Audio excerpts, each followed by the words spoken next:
Ah, the holidays, where the chestnuts roast and that Yuletide spirit overflows, a time where friends and family gather around in fellowship. It is one of the biggest media events of the year. Outside of Halloween and its connection to horror, no other holiday inspires that creative energy quite like Christmas. From It's a Wonderful Life to Die Hard, there is one question that hovers above all of these festive films. What is the best Christmas movie ever? Because I've got a contender whose hat I'd like to throw into the mix. Released in 1999, a few months after its director, the great Stanley Kubrick's death, Eyes Wide Shut is a movie covered in the trappings of the holiday. From the Christmas lights to the trees to the mask-covered secret sex party, things as classically connected to Christmas as Old Saint Nick himself. Nearly every scene in this movie, save for one, has some part of that holiday decor within sight.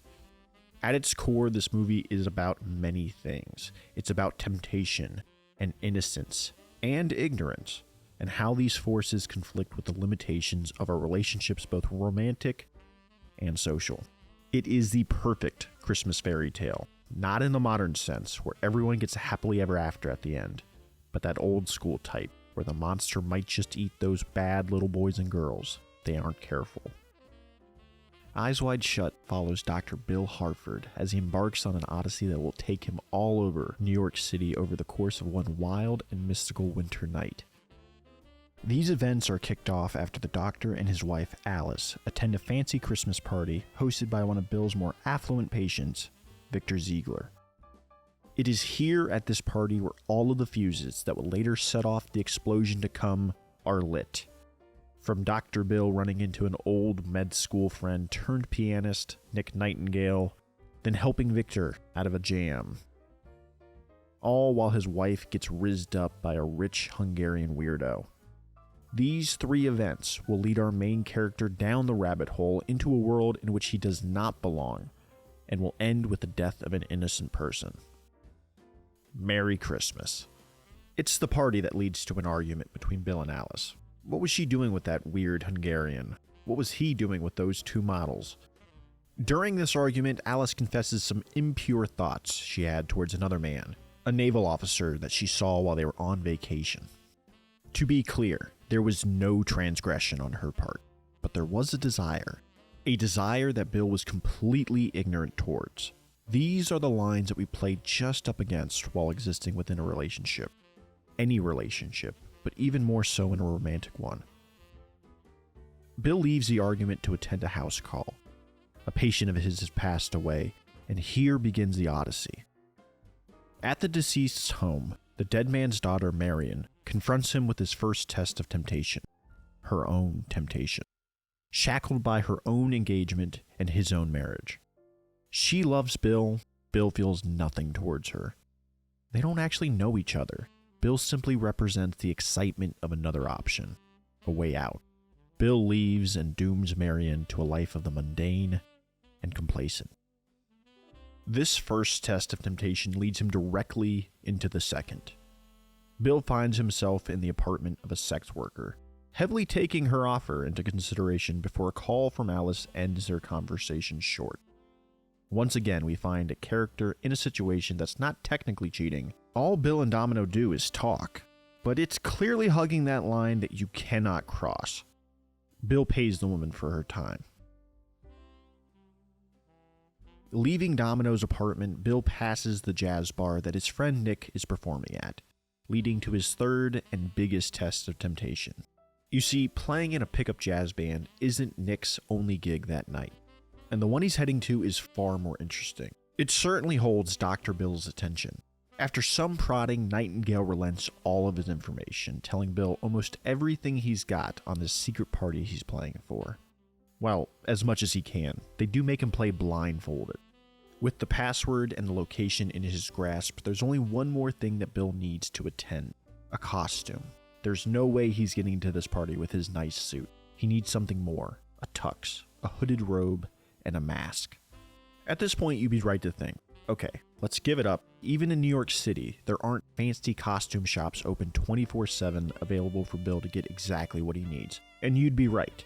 There isn't any open to you or I, but to someone like Bill Hartford, with his wealth and his position as a doctor, he's able to work his way into a costume. Does his story about the store being owned by one of his patients hold up? One involving a patient who's moved away 2 years ago? No, it doesn't. But his money does.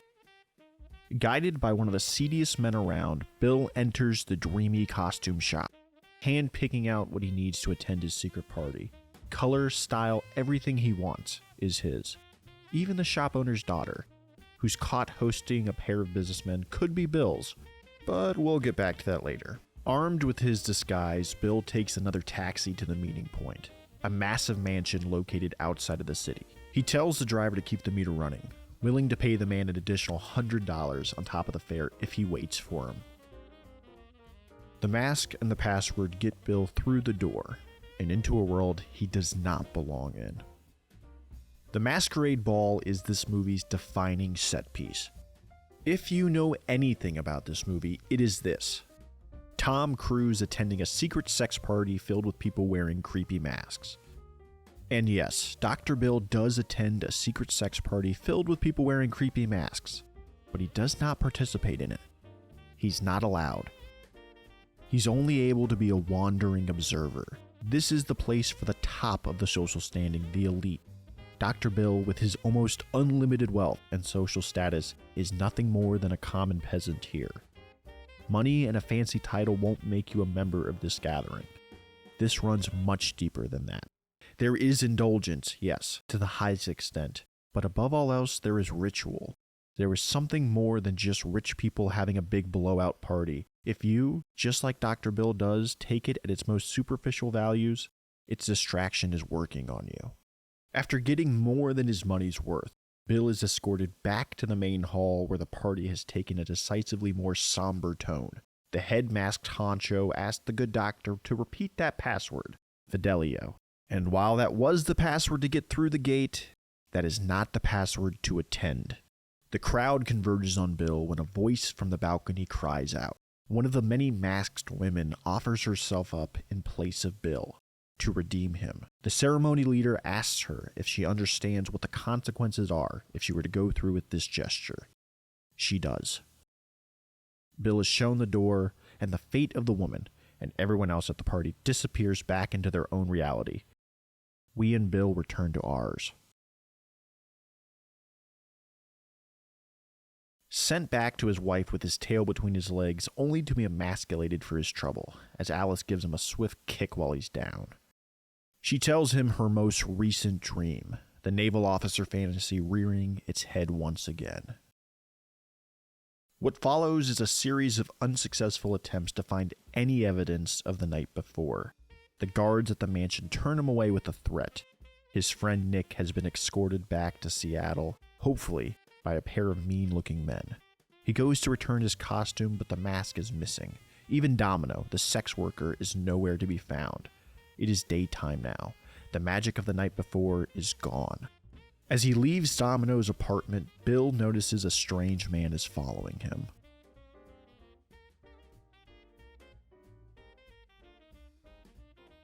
While evading the stranger, Bill stumbles upon the news that the woman whose life he saved at the party from the beginning has died of an overdose. A trip to the morgue confirms this. Afterwards, Bill receives an invite to Victor Ziegler's. They have to talk. In one of the most chilling pieces of dialogue ever put to screen, Victor goes into great detail into the danger that Bill finds himself in. There is a conspiracy going on, but maybe not the one that Bill thinks. Maybe Nick did get home safely. Maybe Mandy died by her own mistake. Maybe everything that Bill has experienced was staged for his own benefit. One big slap on the wrist to tell him to keep his nose out of other people's business. To stay where he belongs. Sent back home, knocked down a peg for the second time in 2 days, Bill comes home to his sleeping wife, and to his horror, his missing mask. Bill breaks down and confesses everything to Alice. Obviously, things are not great between the two of them. But they promise their daughter to take her Christmas shopping, so they both put on a brave face and go to the mall. We sit with the couple in a toy store, where they struggle to come to terms of what state their relationship is, and after all of this, what do they do? Alice has a solution. Fuck. So that's all that happened in Eyes Wide Shut. What was any of that actually about? As I've said before, it is a movie about many, many, many things. It is about temptation, innocence, ignorance, and guilt. Yes, it is about sex, but more importantly, it is a movie about money. Everything in Eyes Wide Shut is transactional.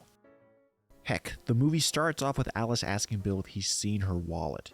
Bill seems to have a near unlimited amount of wealth that carries him through his wild night, at one point tearing a $100 bill in two, just to show the audience how much it's worth to him. When Bill meets Domino, the first thing he's concerned about is the financials of the interaction. Dr. Bill uses his wealth to try and escape his own inadequacies, whether real or self-imposed, as a husband. Alice's dreams, the two involving a naval officer, are the sole justification for Bill to go out and experience his own fantasy. The innocence or the ignorance that he displays is the defining factor of Bill Harford. He's innocent to the notion that his wife might have sexual desires outside of their marriage, that other women might find him attractive despite him being their doctor, the fact that Victor is masterminding all of this. In Eyes Wide Shut, sex is taboo, hidden behind closed doors, secret ceremonies, and deep in our dreams.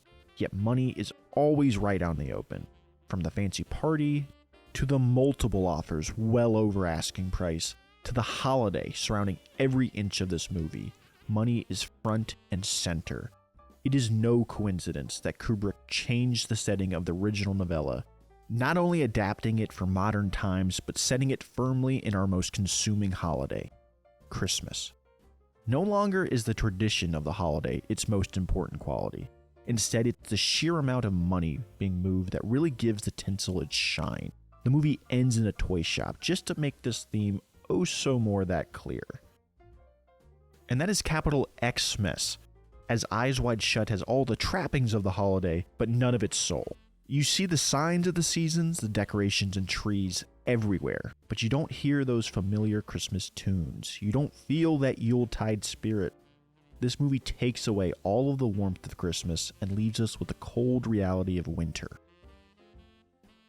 Sometimes fathers aren't protectors. Sometimes our partners might be unfaithful. Sometimes a good time might cost you everything. There are consequences to fantasy, or at least there should be in Kubrick's world. Yeah, that joyride might seem like a good idea at the time, Bill, but in the morning light, there is a bill to pay. Unfortunately, someone else picks up the doctor's tab.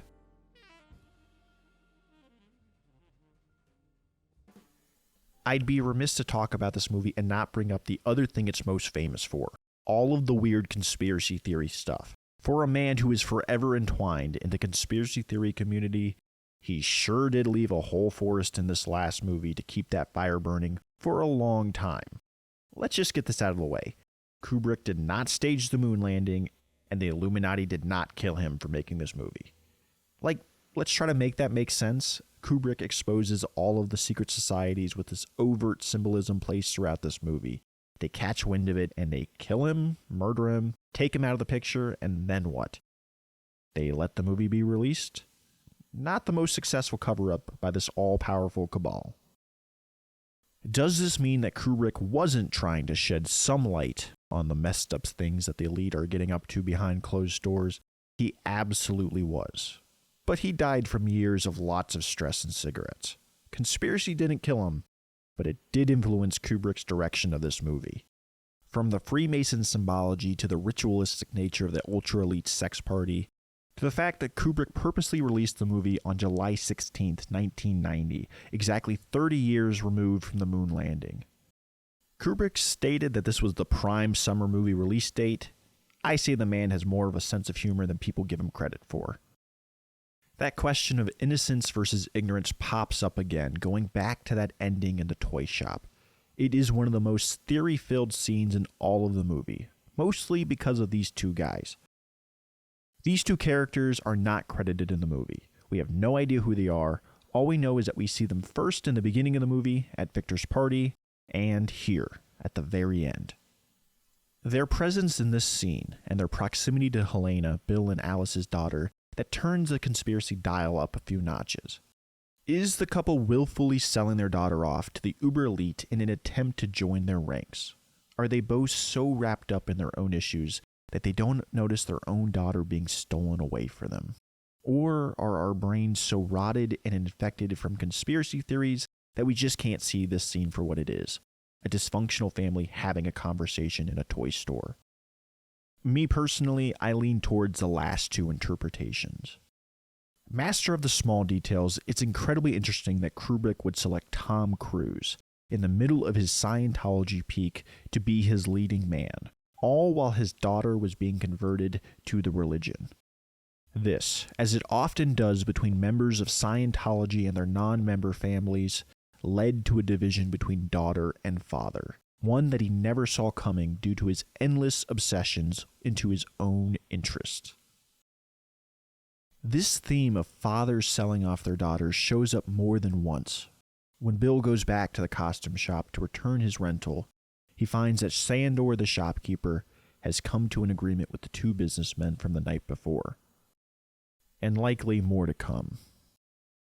Is Kubrick working through some feelings here? Feelings of getting his daughter into an industry. Vivian Kubrick both acted and composed for her dad's films. It is an industry filled with massive amounts of sexual deviancy hidden away behind closed doors. An industry targeted by the organization that took his daughter away from him. Did Kubrick's ignorance or innocence lose him his daughter?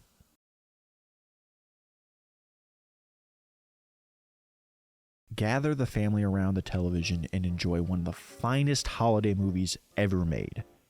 Hold them close, hold them dear, but maybe not that close while watching Eyes Wide Shut. Happy Christmas to all, and to all a good night.